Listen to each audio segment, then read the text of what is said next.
Assalamualaikum warahmatullahi wabarakatuh.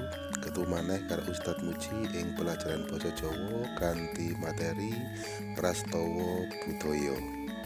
Ing materi iki mengko awake dhewe arep mempelajari carane gawe panyaruwe lan pamrayoga saka prastawa sing ana lan sadurunge perlu sinau dhisik piye carane maca basa Jawa. Ing basa Jawa huruf E kuwi isa diwaca nganggo telung cara. Sing pertama E tetep diwaca E, contone pare.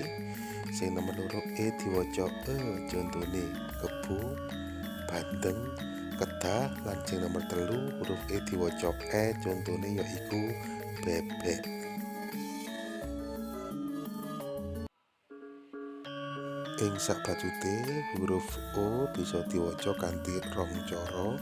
Sing pertama O tetep diwaca O, contone coro lan tuku. Sing nomor loro O diwaca O, contone kodhok lan dados.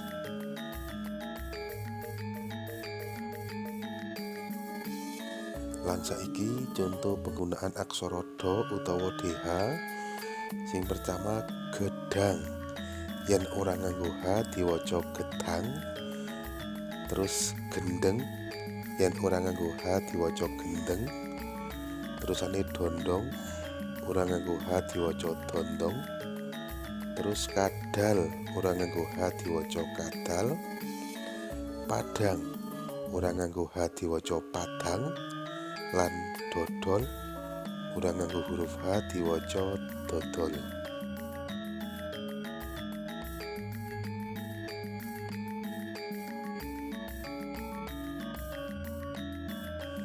Terusane yaiku penggunaan aksara tha utawa TH.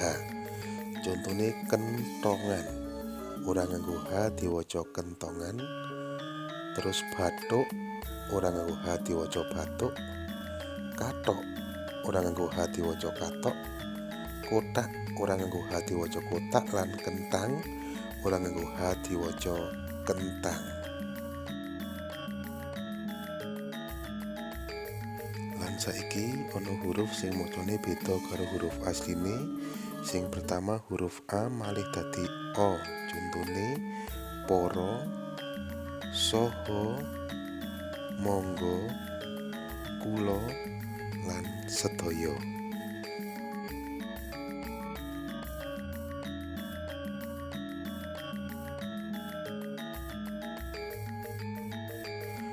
Huruf U malih dadi O, sabun, watuk, sepuh, kinurmatan, sampun, matur nuwun.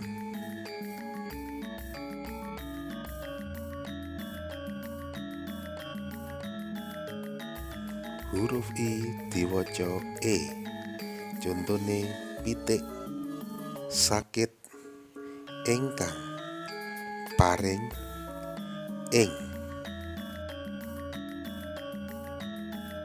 Cukup sakmene dhisik pelajarane awake dhewe saiki cara maca basa Jawa. Lepas iki diteruske pelajaran praktek maca saka teks sing wis ana. Wassalamualaikum warahmatullahi wabarakatuh.